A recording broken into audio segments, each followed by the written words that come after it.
காஞ்சிபுரம் ஓனகாந்தீஸ்வரர் கோவிலில் மகா கும்பாபிஷேகம் நடைபெற்றது. கோவில் நகரமான காஞ்சிபுரம் பஞ்சுப்பேட்டை பெரிய தெருவில் அமைந்துள்ள ஓனகாந்தன் தலி எனப்படும் ஓனகாந்தீஸ்வரர் திருக்கோவில் மகா கும்பாபிஷேகம் இன்று வெகுமரிசையாக நடைபெற்றது. சுந்தரமூர்த்தி நாயனரால் தேவார பாடல் பெற்ற தொண்டை நாட்டு தலங்களில் ஒன்றாக விளங்கும் இக்கோவிலில் ஓனீஸ்வரர், காந்தீஸ்வரர் மற்றும் ஜலந்திரீஸ்வரர் என என்று 3 சுயம்பலிங்கங்கள் தனித்தனி சன்னதியில் அருள்பாலித்து வருகின்றன. கும்பாபிஷேகத்தை முன்னிட்டு யாகசாலையில் கணபதி பூஜை, நவக்கிரக ஹோமம், கோபூஜை உள்ளிட்ட பல்வேறு யாக பூஜைகளும் மகா பூர்ணாகதியும் நடைபெற்றது.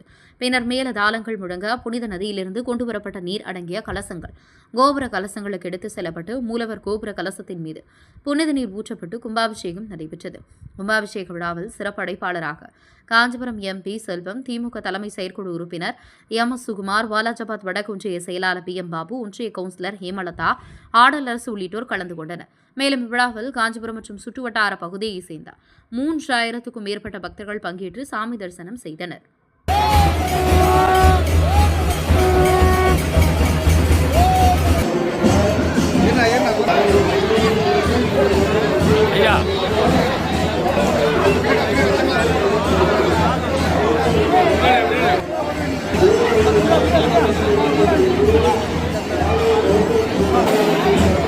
அண்ணன் திரும்பி